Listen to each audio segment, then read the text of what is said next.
Give me some sparkles. It ain't complete without the sparkle. I don't know. Hi, Sharik. What up, J Pink K? I have a question for you. What's going on? If you had an edit button on your life, would you use it? Ooh, child. Yes. Okay. We're going to have a really interesting conversation because this episode is called The Edit Button. All And we're right. going to talk about what would happen if you could edit some things in your creative journey. Okay, I'm with It's it. Limelight Live. Let's do it.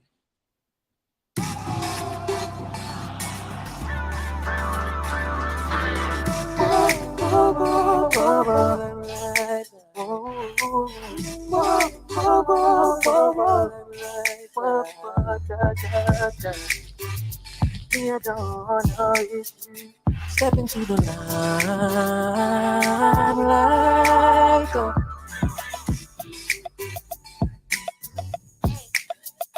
Hey. All right. Welcome to Limelight Live Show on the Good News Radio as well as on LeMay Day. I am your girl, Sharique LeMay. And of course, it wouldn't be Limelight Live without. J Pink K, you already know it is. I'm over here like struggling trying to use a camera as a mirror to adjust my head. Cameras are not good mirrors. They're not like I'm trying. I'm like It depends, y'all. it's no, it's not working. I'm trying to get this microphone. Okay, here we go. Here we go. All right, bear with us. How you doing? I'm good. It's April. It's April. It's a week. It was a busy week. It was. It We had was a good time yes. this past weekend. Yes, last Sunday at Utopia over at Yes. Mama Shelter. Yes. Shout out to them. Oh my gosh, that was a fun time. Who is this? Someone said it's Sharique. Hi. Hi Rose. Thanks for the Hello. comment.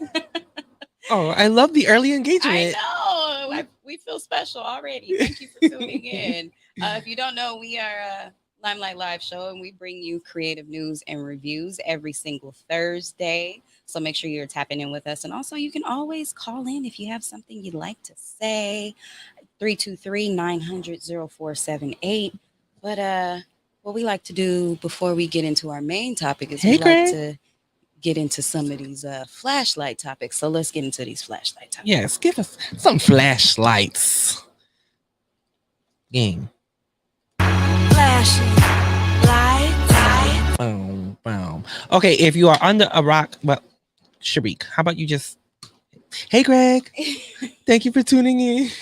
All right. So first things first, congratulations to Judge. Yes. Well, she's already a judge, but soon to be Justice Ketanji Brown Jackson. Give it up to Miss Jackson, y'all. Shout out to all of us. It is a completely new day. It's a completely new vibe. The feel in the United States. Yes. Judge Ketanji Brown Jackson was confirmed today, 53 to 47 vote, which is ridiculous. I know. That's whatever. It should have been a clean sweep. Definitely. This is monumental because for the first time in U.S. history, white males do not hold the majority in the Supreme Court. The Wahite males are not the majority. Did you notice? I saw a video of the Republican Party as like everyone was cheering, so they were walking out of the room upset. Of course, they were all Wahite males. And I'm like, man, you can just see something like that, like the overall disgust, like it's just the overt racism. It's what it is. Yeah. That is what it is. It's that, and then it's also because with her being so liberal, of course, with her background, Roe versus Wade is definitely a hot button topic right now. Abortion rights in the United States of America, and it's going to be just that much more difficult for them to get Roe versus Wade overturned and reversed. Yeah. So I think that's probably the majority of it. Of course, there's also, the Don't Say Gay bill and things like that, which will probably make it up to the federal level at some point. Yeah. So, they mad. Mad? They mad, but it's fine. I think Itaji's coming in there to shake things up. Yes. And, we are starting to see people in office reflective of what America looks like. America is not one thing, and so we need people to represent and make decisions that are more equal and have equity in mind to all groups. Definitely. So as it stands, we have 4. Well, once she is sworn in, after Justice Stephen Breyer steps down sometime this summer, we will have 4 women on the Supreme Court bench. That includes one Latina judge, one African American female judge, and then of course we have Clarence Thomas, who's the Supreme Court judge, which is he's ruffling feathers, but this ain't a politics show, so we ain't gonna get right. We ain't gonna get but shout out again to Ketanji Brown Jackson. Yes. So happy that she's there. Yes. I'm excited to see what happens. Yes. Yes. Okay, so I know y'all all heard Kanye West he pulled out of Coachella 2 weeks prior for the show, right? He was the headliner for Sunday night.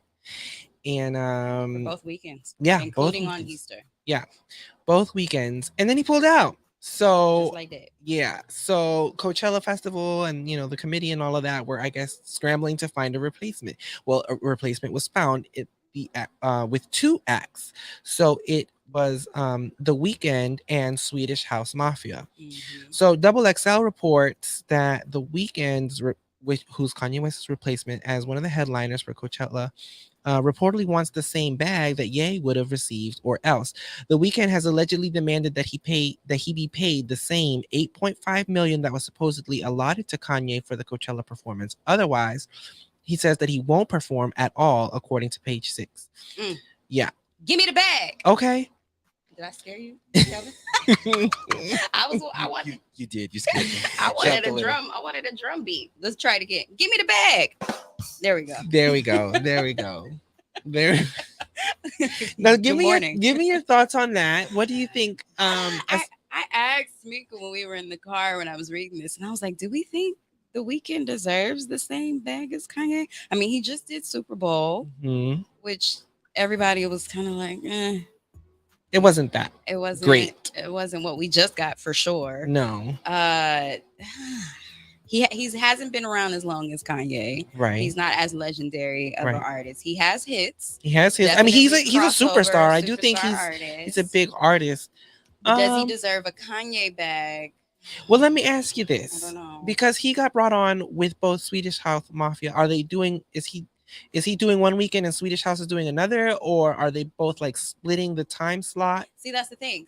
And then we can get into the whole booking culture. Yeah. Because technically speaking, with it being so late, last minute, there's definitely different contingencies that you can add on to that. Yeah. Of course, there's the 8 million and then there's the 500,000 that was broken into different parts because of the production and things like that. We don't know if he's splitting. We haven't heard. Right.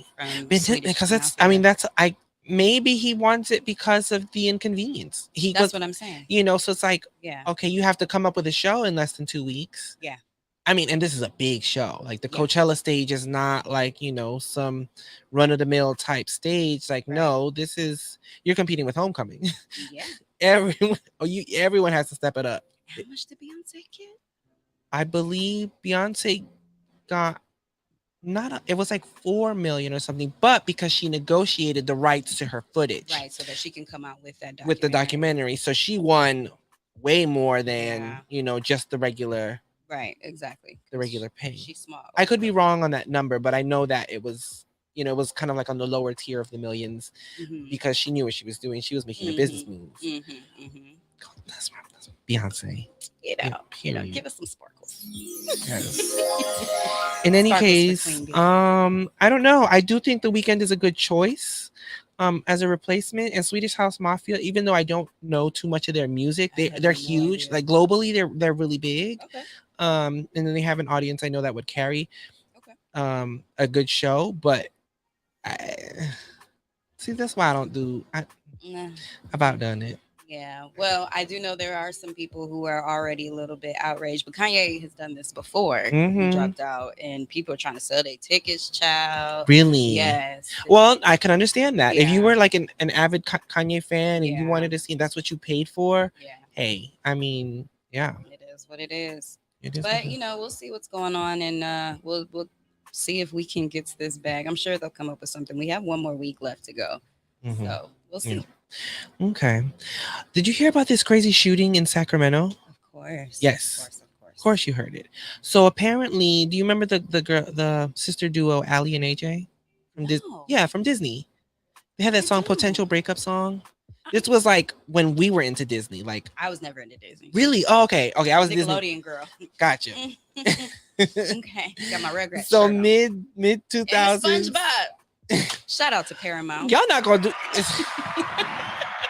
Well, I was a Disney kid. I was both. I love Nick and Disney, but Allie and AJ were Disney kids, and so they were on tour. They're a sister duo, and their tour bus was caught in the crossfire. Oh wow! Of that shooting. I have not heard that. Yes. So according to E! News, Allie and AJ Michalka's hearts are with the families of those who were killed and injured in the recent mass shooting in Sacramento.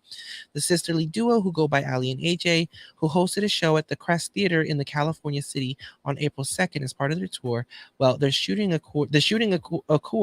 occurred nearby in the early morning of April 3rd. Distraught by the mass shooting last night outside the venue in Sacramento is something that they tweeted. All of our thoughts are with the families of those who lost their lives and those recovering today. We're praying for the healthcare workers caring for them. We hope all of our fans made it home safe. The singer said that their bus was caught in the crossfire, but that they were sheltered in place, noting everyone in their touring group is okay. And they thank their fans for reaching out. And a reminder to keep your loved ones extra close.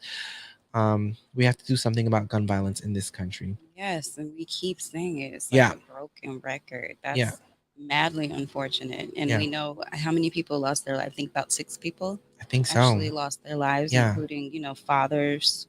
It's like sad. 10 injured, I think. Yeah, it's really sad. And they have no idea what was the cause of this. I will say what's different though is usually when you hear of a mass shooting, you think like, I'm sorry to say it like this, but you think about little Timmy with his gun that has some vendetta on somebody, or some random person that's just. But this seemed more as like a urban thing, Maybe dare I say gang related? There's no real gangs in Sacramento though. That's the thing. So that's why I didn't want to use that. Right. They still got police there though. Yeah. They're a gang. I know the minority population in Sacramento is ever growing because it's very expensive in the Bay Area. So people are moving and migrating to those parts. But nonetheless, it's still tragic, and it still highlights there's an issue with gun violence. The person that they did have in custody, I heard, had a gun, but it was not the gun. So here's somebody else who just randomly had a gun that was in this area, heavily populated downtown area where there's lots of parties too. So I'm just gonna stay inside. Right. Or not go to Sacramento. Well, you're not safe anywhere. Right. That's what I'm saying. But condolences to all of the families that lost loved ones. And I'm glad that, the artists are safe. Yeah. Allie and AJ. Yeah. Okay. So the Grammys were this past weekend. Oh, were they? Yeah. That's so awesome. We were too busy partying. Awesome. I was like, I'm not worried about no award show. I think I tweeted, I was like, I'm gonna give my friends awards. That's the only awards I'm worried about. Yeah. But yes, the Grammys were this past weekend. There were a lot of really big wins. Who was your favorite one? I know mine. Jasmine Sullivan. Of course. Absolutely. Give the girl a hand of applause. Yes. Well deserved. Absolutely well deserved. She won R&B Album of the Year. Correct? Yes, for Hotels. Yeah. So it was very well deserved. And, she mentioned in her speech how it was a dream come true, that she's been wanting to win a Grammy since she was a little girl. And she did it, rightfully so. So, good for her. There was a surprising win for Album of the Year by John Batiste. Shout out to New Orleans for his album, We Are.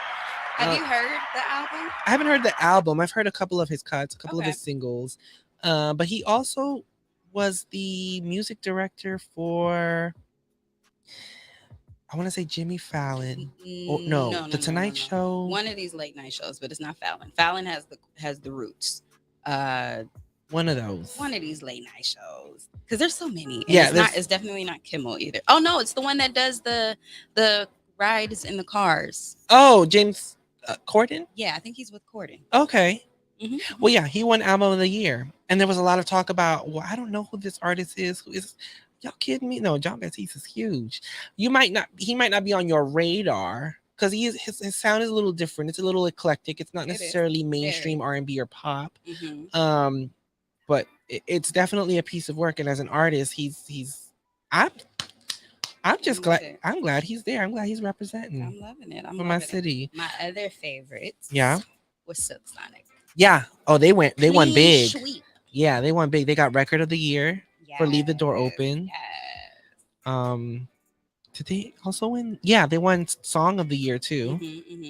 Shout out to Anderson Paak and Bruno. Also, Olivia Rodrigo, who I love her voice. She got Best New Artist. Yes, I'm so happy for her. There was a couple of artists on there I hadn't seen before. Yeah. I was excited to kind of get to know a little bit. So John Baptiste got Best Music Video for his song Freedom. Yeah. Best Pop Duo Group Performance, Kiss Me More, Doja Cat featuring SZA. Which is surprising. Yeah. I just knew it was going to be BTS. Yeah. And this is really interesting too, because Doja, if you've been reading about, what's going on with her lately, she's been talking very heavily about how she wants to retire. Yeah. She's tired of the industry. She's tired of the scrutiny from fans and otherwise. And just to see her get that award and be acknowledged in such a way. And I've been following her for a long time. I was just happy to see her get that Grammy. So I'm super excited for her. I was surprised because BTS. Right. Yeah. I tweeted about it. I felt bad after I was like, I really don't understand what the whole BTS fandom it's a thing. K-pop is huge. It's huge. Oh, interesting side note. I saw something on the news saying that members of BTS were going to have to take a step back for a little while because they had to report to be drafted into their Korean army or something of that nature. What? I'll get back to you guys about that. But I think that's highly interesting. Wow. Yeah, some of them are taking a step back because they have to be drafted. I don't know if they're actually there's no war for them to be in right now, obviously. Yeah. But there's something of that nature going on. I think that's really interesting. That's disturbing. Yeah. We'll look into that a little bit more. I did watch some of the performances. Yeah. My favorite performance that I watched was Lil Nas X. Okay, yes. He killed it. I'm my boy. Super happy for him. He had a great night. And he tweeted something really funny. Did you see his tweet? Wait, no, which one? Oh my God. He tweeted, I'm trying to remember exactly what he said. And he was like, basically saying, like, I basically went gay in order to get all these awards and I didn't get any, so I'm about to take it all back. Oh my God. Like, he's nuts. But his performance was really good. The real Nas also performed, who had a really good performance. So shout out to the Nases. Yes, shout out to the Nases. Best progressive R&B album went to my boy Lucky Day with his album Table for Two, which is an album of duets. Oh my gosh, I love that album. I was like, yes, another artist from New Orleans. Shout out to Lucky Day. Yep, there you go. Yeah, so it was a good night for music. It was. I felt like the right people were acknowledged. Shout out to Trevor Noah for doing a good job. However, I have a gripe. A gripe. Okay. I have one gripe. Give me the gripe. For the best reggae album. Did you hear about that? Womp womp. Yes. Yeah, we need a womp womp. What is the what? Okay, so I'm pulling it up. The White Guy Group is what people calling it in the news. Soulja, the White Guy Group Soulja won a Grammy for Best Reggae Album. They beat out Spice, who, if you don't know who Spice is and you're into reggae, I don't know what you've been doing. Sean Paul. What? And pretty much native Jamaican, Caribbean artists. These white guys from the middle of somewhere in the United States won for Best Grammy Album. And people are upset. I'm livid. Upset. I'm livid. Apparently, one of them is from Jamaica. I think he was raised. I think he was adopted. He was raised in the island or something like that. Okay. No. But, yeah. Well, But shout out to Spice. She took it very well. She did put out a quote that this is just big for her to even be nominated, and she'll get it next year, I'm sure, or the year after. But I like Spice. So yeah, I like really Spice too. I really wanted to see Spice take that one. That would have been awesome. Yeah, I like Spice too. I have some of her music. Yeah, I've never heard of these guys. But, all right, Grammys. All right, whatever. In betrothed news, Avril Lavigne, our early 2000s rocker pop chick. I love Avril Lavigne. She just got engaged to Mod Sun after 1 year of dating. Oh. Give her a hand clap. That needs some sparkles. Yes, let them overlap.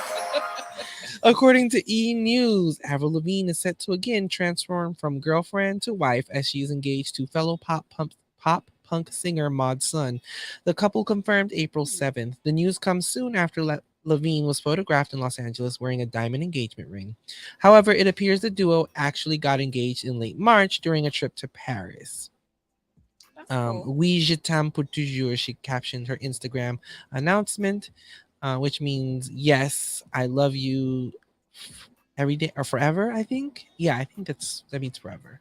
Okay. And then Maud's son wrote on his Instagram page, "The day we met, I knew you were the one. Together forever till our days are done. I had a dream where I proposed in Paris. I pulled out a ring and asked you to wear it. I was on one knee as I looked in your eyes. You're too beautiful for my words to describe. I grabbed your hand, took one last breath. I said, 'Will you marry me?' She said, 'Yes. I So love he you.'" wrote a song. Okay, basically. Okay. Basically. Thanks. Yes. That's awesome. Congratulations. Yeah, sir. congrats to Levine. I love it. Yeah. I love it. I like Also, your Avril girl Lavigne. Notori got married, Yes. child. Yes. Notori, nothing infamously known from Power, but we know her from 3LW. Okay. Did I ever tell you I randomly, for whatever reason, throughout my life, at least once a month, have a day where I'm just like singing. I'm getting a little tired of your broken promises. I'd be no. It just hits me out yeah. of nowhere, and it's just in my With head. the lisp? With the list, Okay. emphasis on the list. For me, it's players gonna play. Hmm. Players Play. they're gonna play, Mm. and haters they're gonna I think they hate. tried to sue somebody recently for using that line. Really? Yeah. Oh, it was your girl, Taylor Swift. They're going after Taylor Swift. What did Taylor Swift had a song. Players gonna play, play. And Oh. I don't know what the update is. Shake with It that. Off. Shake It Off. Yes. That is a thing. They are going after her. For that Oh. song. Okay.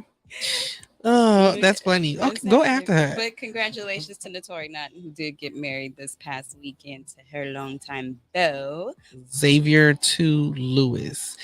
I found out because she took a picture with her husband and then her TV husband Omari. He was one of the groomsmen. Oh, that's awesome. And so there was a picture that was cute where her real life husband, was kissing on one cheek and Omari was kissing the other cheek. That's so sweet. You know, they're good friends. That's awesome. Shout out to all the love that's out there. I love it. Omari in his lavender suit. But yeah. Okay. Moving on. Okay, this story. Mm-hmm. This story. All right. So this is coming from Variety. So they put out a story about, the headline read, Magic Johnson on learning to accept his gay son EJ. Mm-hmm. And he quotes saying, "He changed me." So this story came out on Variety, and essentially Magic Johnson is talking about, you know, he's recalling when his son decided to come out, and you know, what that was like for him and how he dealt it and how he embraced his son and how he did it. He says, "Even in the summer, you had your linen scarves. That was the look. And of course, I was rocking the scarves because it was hot and he just could not stand." Wait, what was that? Something about the way he used to dress. That, like, you know, the scarves and stuff, like it was, he was questioning, you know, why does my son dress this way? That's interesting. Yeah. He goes on to say, "When you grow up in team sports, you're thinking, is my child going to play sports? And then when I saw that he liked dolls and to play dress up, I remember asking myself, what are you doing? What is, you know?"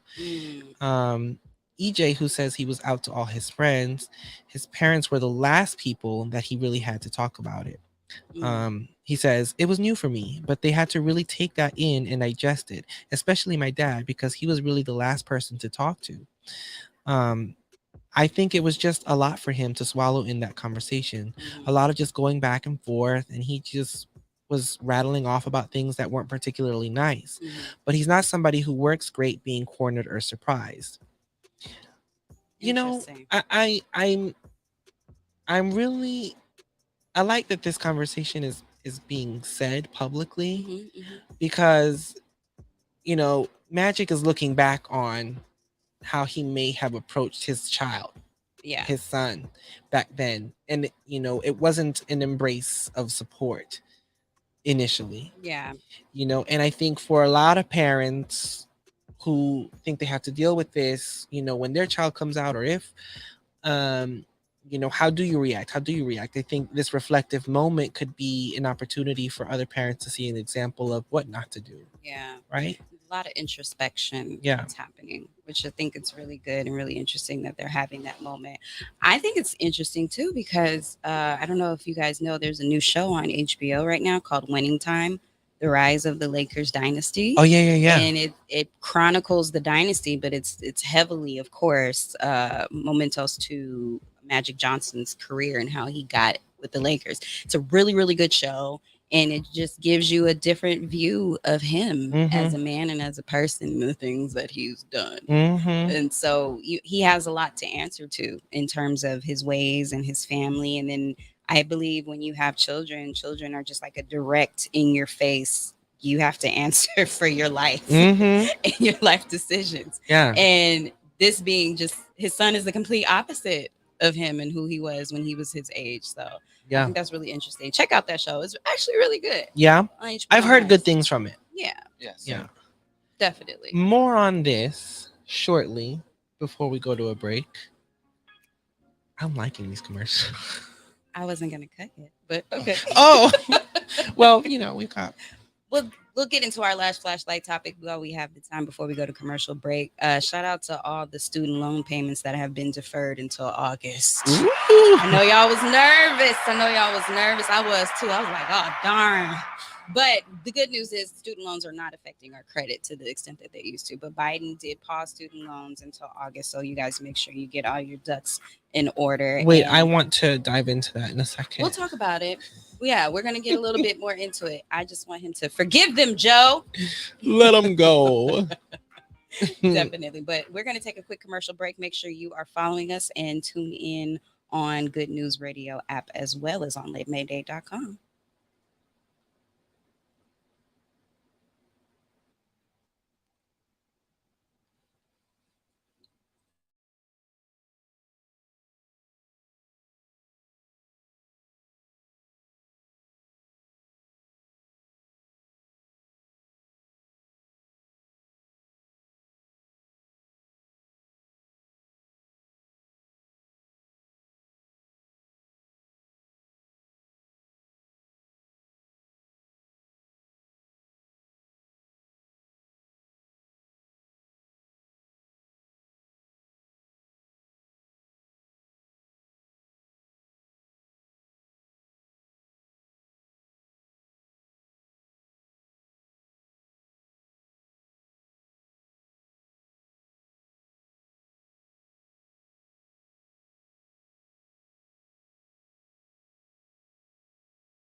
All right, all right, all right.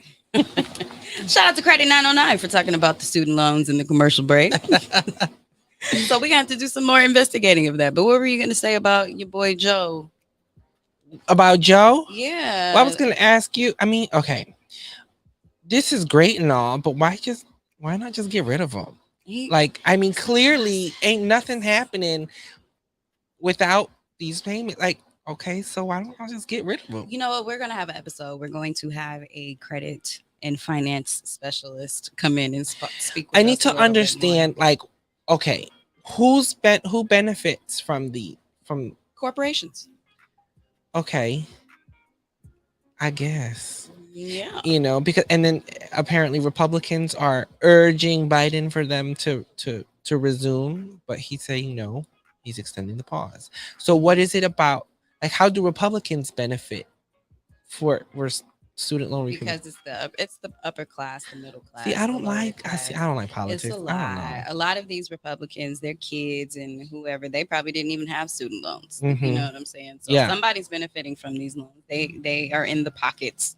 I'm sure there's probably some lobbying going on. And again, this isn't a political show. Yeah. But I do think it affects us as creatives because most of us, we don't have corporate jobs that are doing loan forgiveness or Right. loan reimbursements. Yeah. So it definitely affects our bottom line and affects us when we're trying to go out and establish business credit, depending on which way you do it. Yep. If you do sole proprietorship or if you're an LLC, there's just so many different ways that we want to activate and establish capital. Yeah. If we're independent contractors and entrepreneurs. So yeah, we're going to have a conversation about Yeah, this. we need to talk about money. Yeah, we've had one before, but we haven't gone deep into credit and establishing, wealth, so to speak, in order to gain more capital. So, well, under this extension, borrowers now have until August 31st before payments restart on their federal student loans. You're gonna push it back again. The moratorium had originally been set to expire in May, though the administration had signaled in March an extension was possible. So that was confirmed. Ooh, y'all can breathe for a few more months. Just a couple. We'll see what happens. Get rid of him, Joe. Get rid of the student loans. But yes, that concludes our flashlight topics. Thanks for rocking with us on this one. Flashing light. Some good topics. They were, and it was a lot of like good news. Yeah. Because we get inundated with the bad stuff. Definitely. Speaking of good news, make sure you all are following the Good News, TGN Talk, and at the Good News on all social media platforms, as well as Limelight Live Show. We'd love to get to know you a little bit better or whatever. But yeah, I'll let you kick off this topic. Yes. Okay. So here's where I came up with this idea for tonight's topip. Right now, you came up with the idea? Well, no. Well, it was collaborative. It was collaborative, but this article. Shut up. No. I'm messing with you. It's synergetic how it came This up. article sparked mind you, because when we had the initial idea, I was really drunk. I don't even remember having the conversation. And I said to you, because you were like, what is this week's topic? I said, we said something when we were at Mama Shelter. Shout out to Mama Shelter. We had a great time on Sunday. Kelvin missed out. Oh, yes. And my family. We were having this conversation about college because we were there for Alvinus's significant other who was graduating. We were just talking about college. He crossed. Yes. Shout out to him. And I was like, man, we were really reminiscing about college. We were like, wow, college was fun. Yeah. If I can go back and redo college. Oh, I would have did some things. That was the conversation. And I said, oh, we should have a conversation about things we would have not done. Or done. Or continue. I mean, or done longer. No, things I would not have done. Things I would have erased, so to speak, from my history if I could go back and do so. And then for this to come up today, I was like, that was it. That was what we were talking about because we couldn't remember. So here's what's going on. According to a report by Wired, shout out to Wired, this is how Twitter's edit button can actually work. Yes, the ability to edit tweets is coming, but it's full of risks. This is why. So this is I'm a Twitter OG. I've been on since 2009. So we've been asking for an edit button for the longest. But when you think about it, it comes with it comes with some risks, because then the validity of something you might have said can easily be quote edited, right? So what are the parameters there? Let's dive into it. Okay. So cancel culture ain't gonna be cancel culture, no. Right. It's like, well, how can you bet what was said and what wasn't? Right. Maybe, I don't know, maybe your tweet will say edited on, so that we know something to distinguish between if you said something and actually changed it. I don't know. Right. So in June of 2021, Twitter told the world, you don't need an edit button, you just need to forgive yourself.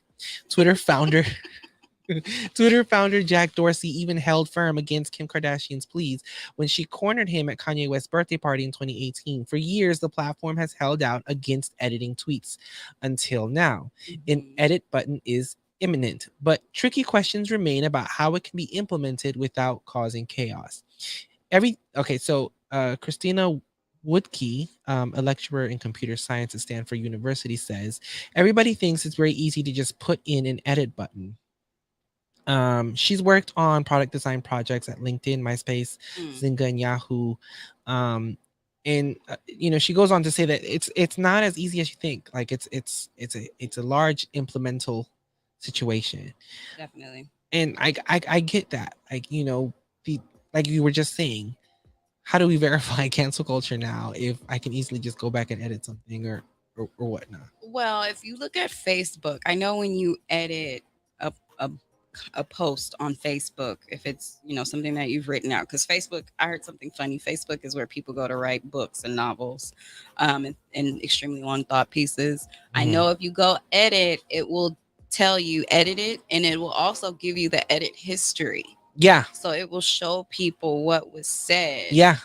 Before. Yeah. Now what I do is I just delete that thing, edit it, and repost it. Right. But that's what I'm not worried unless I know somebody's like a hacker and wants to really go find it. Because once it's out there on the webs, it's out there. Yeah, it's out there. So I wonder what this poses for. Like, are people going to go back and edit their tweets to make themselves sound more like?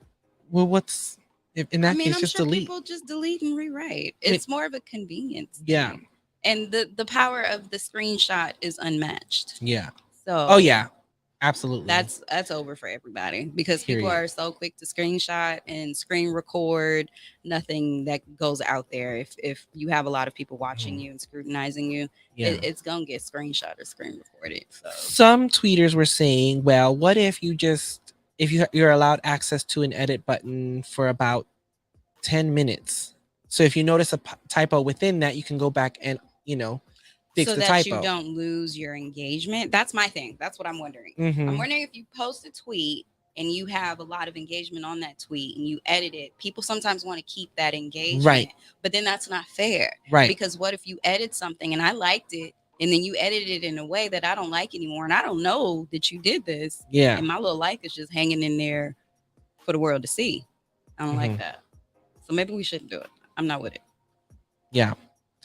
I don't know. There's so many dynamics here and so many things that could get chaotic, right? To a degree, yeah, everyone has a spelling mistake, whatever. Oh, let me go back and, because maybe tweets are used as points of reference for, a lot of things in pop culture. Maybe you want it to sound right and, be grammatically correct, right? So we've got that aspect of it. But when it comes to, what you put out or what other, I like the idea of what people said, give you a certain time frame that you can edit the tweet. Just like with Gmail. Gmail does that. Yeah. When you hit send on a Gmail, if you're now that's just a few seconds. That's 15 seconds. Those seconds are rough. Yes. Too. Right? And I've used it. I have too. I've used it. But it keeps you, okay, let me go edit this real quick while I still have time to do it. But if it's out there and it's received, it's received. So yeah. I'm okay with it. Yeah. If it's a time allotment, if it's you said, a couple seconds and you're like, oh snap, I didn't mean to send that, and maybe people haven't seen it yet, then I'm cool with that. Okay, well, let's take it back to the topic at hand. Editing your life, your past life, editing your personal history. That would be cool. That's actually a movie idea. Yeah, like the Staples button. What if you had a button you can push, but you only had 15 seconds to go back and do it, to push the button, to redo something that you just did. Man, That button would have gotten some use out of me.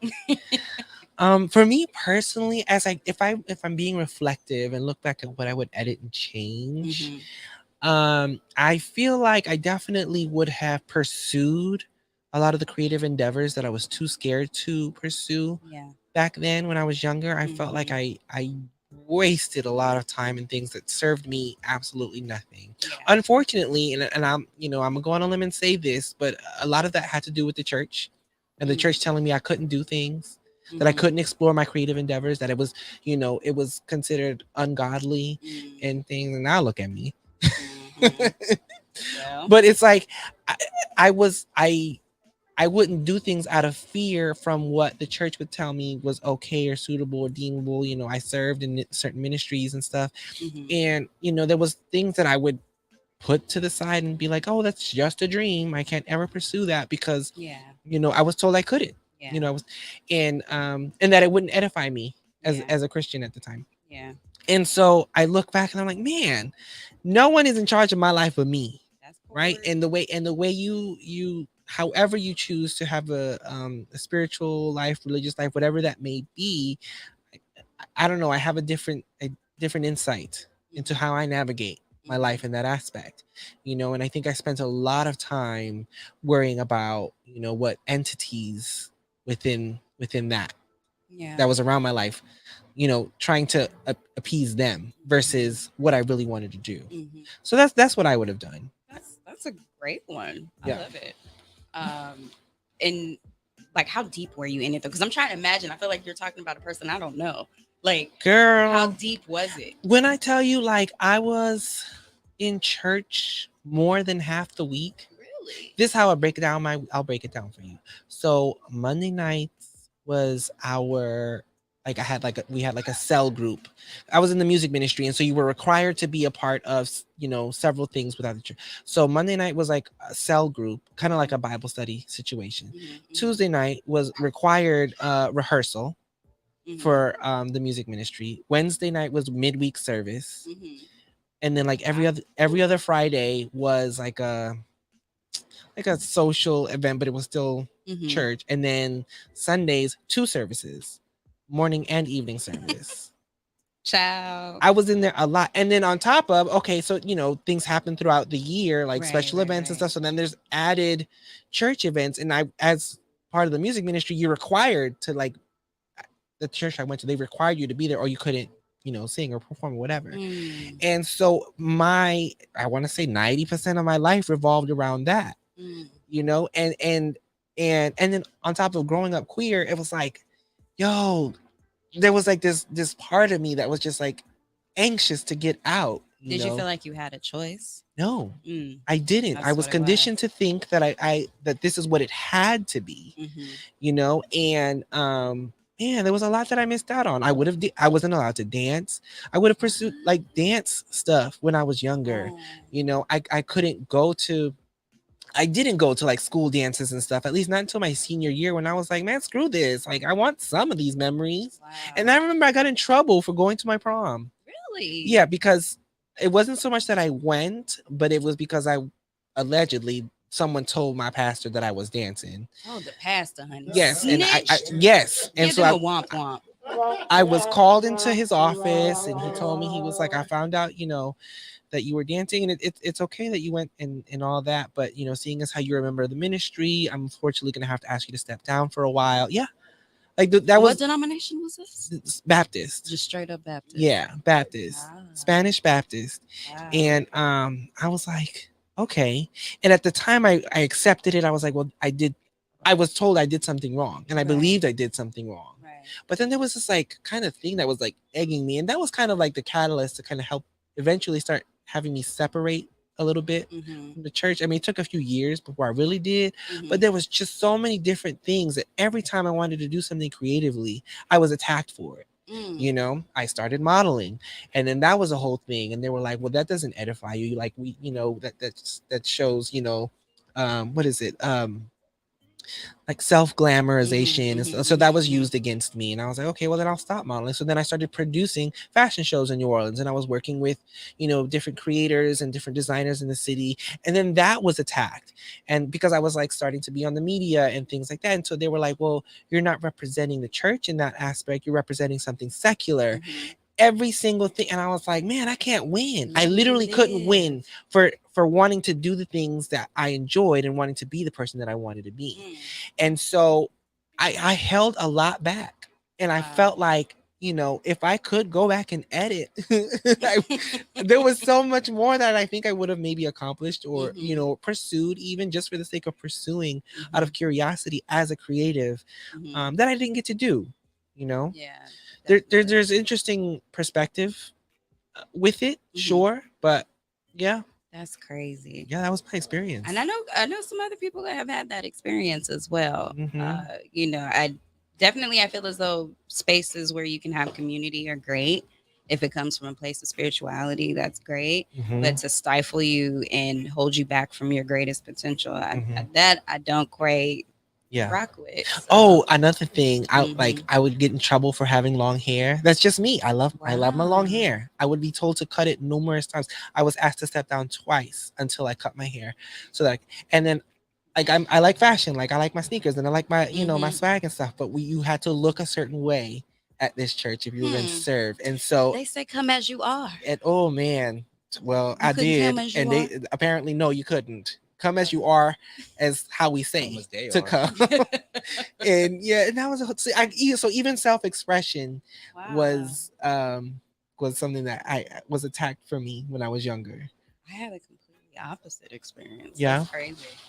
Um, but I don't think I would edit any of that out. I Hmm. think what I would edit, definitely wherever there were instances of fear, I would definitely edit that out because that held me back from doing certain things I believe could have, just pushed me in a way that I didn't allow myself to go because I allowed fear to block me.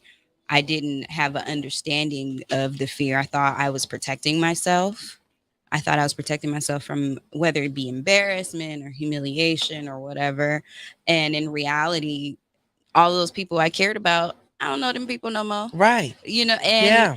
okay, they on my Facebook, Mm-hmm. whatever, but Sure. they I don't deleted a lot of matter. mine. Exactly. They don't matter anymore. For me, I really think a lot about my decisions once I left home. Mm-hmm. Once I got out of my parents' home and decided to go to college and what I wanted to pursue. And it was very, I wouldn't say a rocky time for me, but it was very just kind of floating, not really knowing what I wanted to do. Yeah. I definitely would edit some financial decisions that I had Oh made. yeah. Oh, For sure. that's a big one for Yeah, me. some financial decisions. I don't regret it, but I really don't like the fact that I got so stuck in corporate America at such a young age. Mm, And it was because especially when I got to Los Angeles and after I graduated, I couldn't get a job with my degree. yeah. There was nothing that I can live off of Mm-hmm. with my degree. So I found myself working for this big name sales communications company and got stuck there for almost 10 years. Wow. Almost 10 years because that was all I had on my resume. Yeah. But I was tried to be kind with myself and I said, well, you know what? Some of these people who you see that are getting these non-paid internships Mm-hmm. to go work at these places, because I did have an internship at BET. Yeah.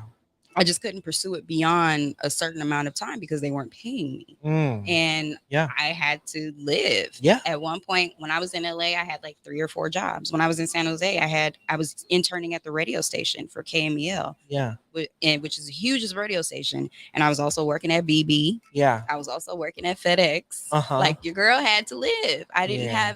have that stability behind Yeah. me.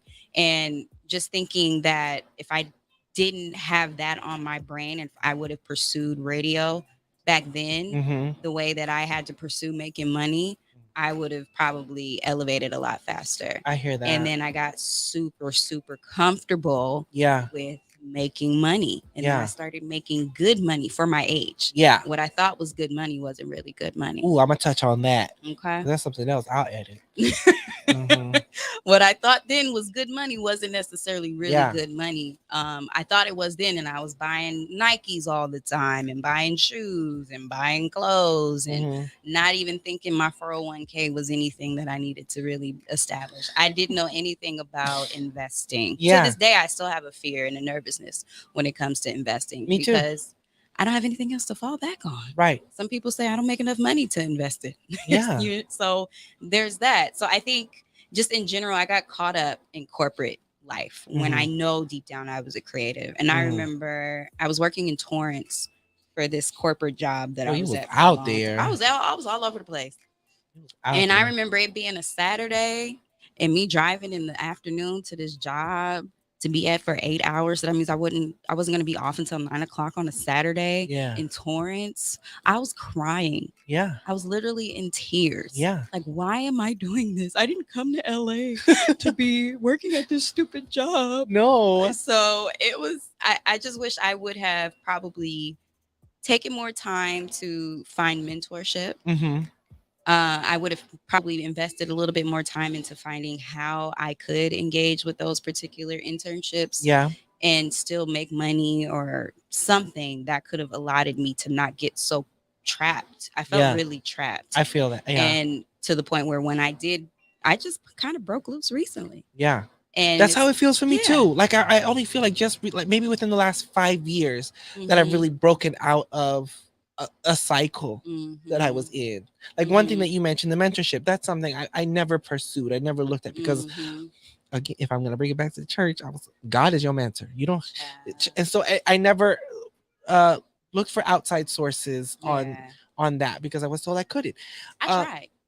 I tried. And I what's crazy is for me, it was just a lot of walls I was running into. People making promises to me. I had an internship with, I'm not even gonna go there, but I had an internship somewhere else, and they just stopped rocking with me because they felt some type of way about the person I was in a relationship with at the time, which had absolutely nothing to do with it.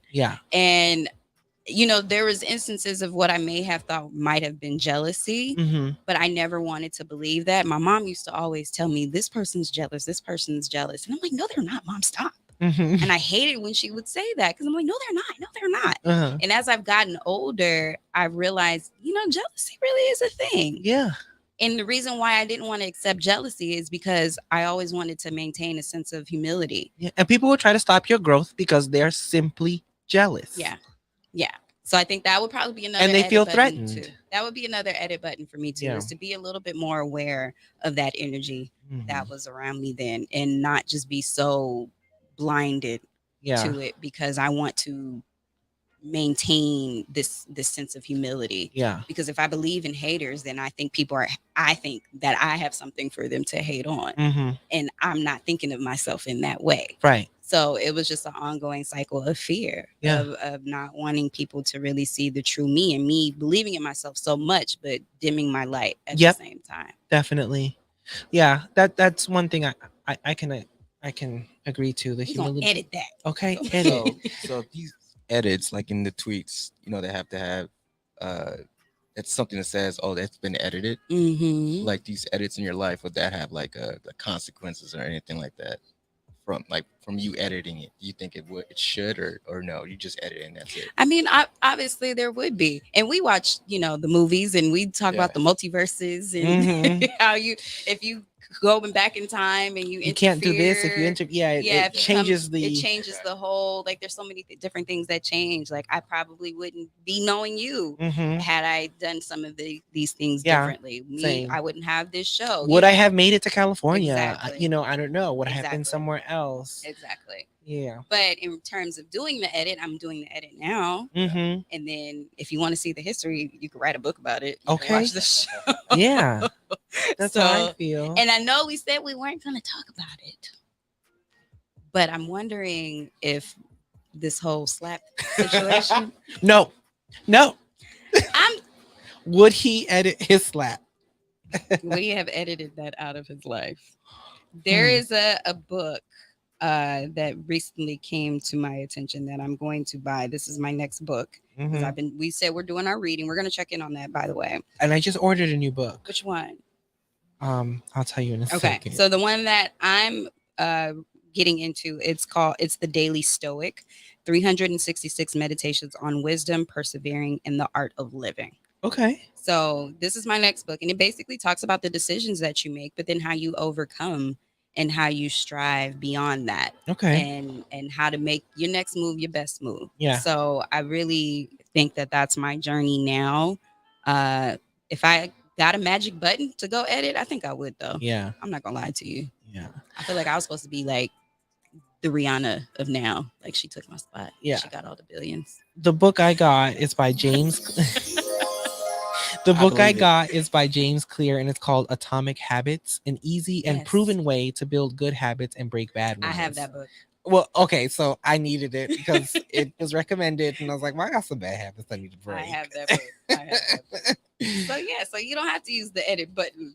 You edit yourself now. Exactly. Because another thing to reflect on it, and it's fun to think about, oh, I would have did this different, but you know, we're still alive. You know, we're still capable of things now, and recognizing that now and realizing it's not too late to still pursue and achieve and do the things that you wanted to do. It might not have came at the time that you wanted it to come or thought it would come when you were younger. Exactly. But you know, there's this whole thing with like getting older and thinking that life is passing you by. No, it isn't.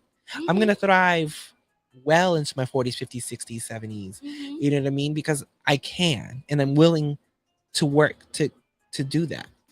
Yeah, and to add on to that, I think of the people coming underneath me. I think of my nieces and nephews, my little sister, my cousins, and people that I care about, getting them the wisdom that I've learned so that they don't need the edit button. They got a Sharik button that they can push, and I can say, come on, this is what you that's legacy.